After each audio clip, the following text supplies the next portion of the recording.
Bienvenido nuevamente para continuar tu proceso formativo en el Programa Nacional de Educación Alternativa PRONEA, en la lección 18, del módulo 1 de quinto bachillerato. El título es Va y viene, lo cual está relacionado con el área de comunicación y literatura, donde el propósito del tema es identificar las funciones y objetivos de la comunicación en el ámbito del emprendimiento y los negocios.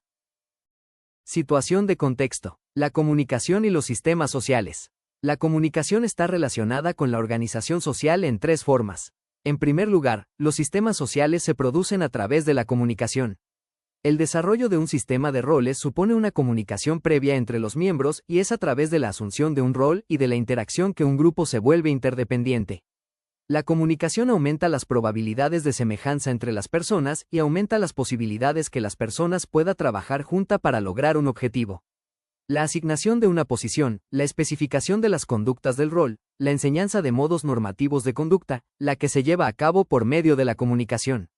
La comunicación es la base para que las relaciones entre las personas funcionen, tanto a nivel familiar, social, económico, educativo y político. Por ello es importante saber comunicarse con los demás. Pero, ¿cómo funciona la comunicación en sí? ¿Quiénes están involucrados en la comunicación? ¿Qué parte hago yo en la comunicación? ¿Qué función tengo durante la comunicación? Con el desarrollo del tema, veamos la sección Leo y aprendo.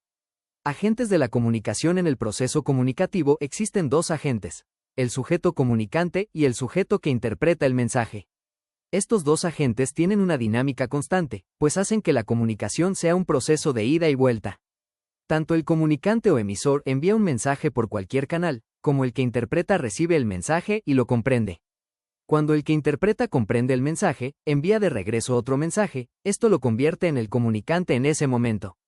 Los roles de ambos agentes están en constante intercambio, y se tiene la evidencia de la interpretación correcta o incorrecta si el que interpreta muestra alguna respuesta o ninguna.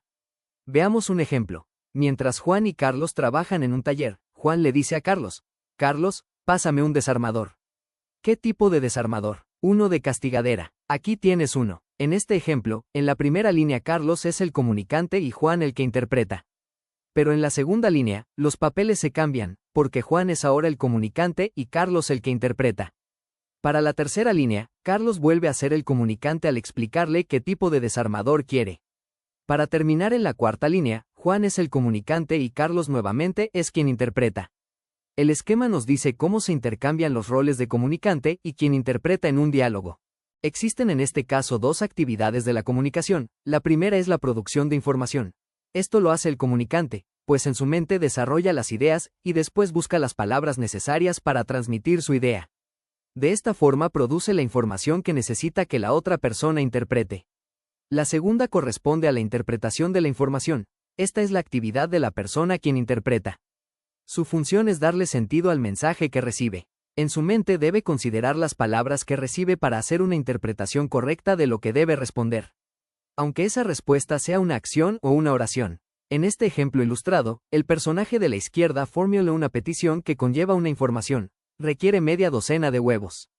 Al pedirle esto a la otra persona, está generando información. De esta forma está realizando la primera actividad de la comunicación. Cuando el comunicante da el mensaje, el personaje de la derecha debe interpretar lo que se le pide. En su mente debe saber que una docena son 12 huevos, así que media docena sería la mitad. Lo que interpreta entonces es que el comunicante quiere 6 huevos. Al responderle, está afirmando que interpreta correctamente el mensaje del comunicante. En este caso, podemos ver una conversación por medio de una plataforma de chat. El emisor es el del lado derecho y después del saludo, hace una pregunta que lleva la siguiente información. Necesito que traigas pan. Cuando el receptor interpreta la petición, responde con otra pregunta, ¿cuánto?